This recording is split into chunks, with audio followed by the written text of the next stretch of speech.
Ես նաև կուզենայի մենք խոսեցինք թագավորների մասին, մի քիչ կուզենայի մի աստիճան ներքև իջնեինք, հա։ Ի վերջո թագավորները նման մեծ տերությունը, ի վերջո այն ժամանակվա նաև չափերով բավականին մեծ պետության վրա են իշխում, իրենք պետք է ունենային իրենց մարտիկ տեղերում, որոնց միջոցով կառավարեին երկիրը, կամ միգուցե նվաճված ցեղերի առաջնորդներն էին ընդունում հմբատակություն։ Ուզում եմ հասկանամ ոնց էր այդ համակարգը աշխատում, այդ բուրգը իշխանական պետական կառավարման ոնց էր աշխատում։ Դե այստեղ եւս կան տարբեր կարծիքներ, ընդ որում ձեզ ասեմ, որ շատ հաճախ տարբեր հեղինակավոր գիտնականների կարծիքներ Urartu-ի տարբեր հարցերի առումով կարող են տարբեր լինել, որը շատ նորմալ է, որովհետեւ մենք զբաղվում ենք գիտությամբ։ Այստեղ շատ կարևոր է, որ այդ կարծիքների մեջ հիմնված լինեն նյութի գիտականությունը, այո, իհարկե։ Օրինակ մեր գործընկերներից, ասենք օրինակ Արսեն Բոբոխյանը ունի մի չափազանց կարևոր հոդված քաղաքի մասին, քաղաքագոյացման մասին, եւ Երվանդ Գրեկյանը, որը եւս հայտնի ուրարտագետ է, եւս քաղաքի մասին, եւ եթե նայենք իրենց տեսակետները, նաև տեղեր կան, որ տարբերվում են, բայց երկու հոդվածներն էլ շատ գիտականահենք են, այսինքն երկուսն էլ շատ հետաքրքիր են եւ մեթոդը, այսինքն այն որ կարող են տեսակետները տարբերվել, տեսեք, իսկ այստեղ ասացի, հա, իշխանության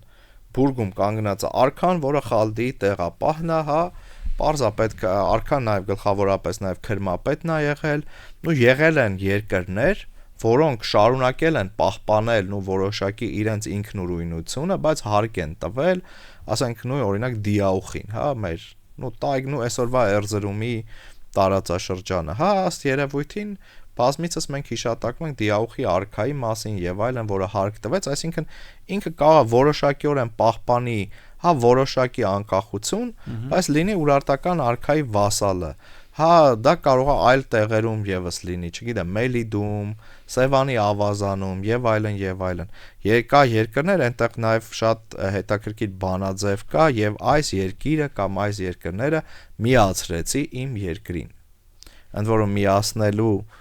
համար մի հատ շատ հետաքրքիր բառ կա, որը հիշում եք կոչվում է աբիլի կամ աբելի, իսկ մենք հիշում ենք, որ բն կարող է վ դառնա եւ ավելի այնտեղ կա դու բայը ուրարտերենում, որը նշանակում է անել, աբելի դու պի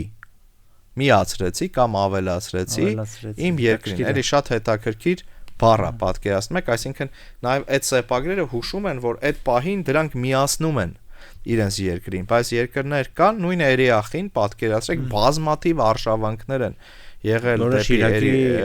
Շիրակն է։ Այստեղ պետքա խոսել Էթյունիի մասին, որպես հա շատ կարևոր միավորում, որը նաեւ գիտեք իմ կարծիքով, դա իմ անձնական կարծիքն է, մեր լեռնաշխարհում երկու կարևոր սենց ուժ էր ստեղծվել, որոնք նաև կրում էին որոշակի գաղափարախոսություն։ Մեկը պայմանականորեն կարելի է անվանել Բիայինա կամ Նաիրյան, հա, որը Վան եւ Ուրմյան լճերի միջև ընկած տարածքում էր, եւ մյուսը Էթյունին, որը այսօրվա Հայաստանի եւ հարակից տարածքներում էր ու նաև պայքար էր գնում այս երկու ուժերի միջև այլ տիպի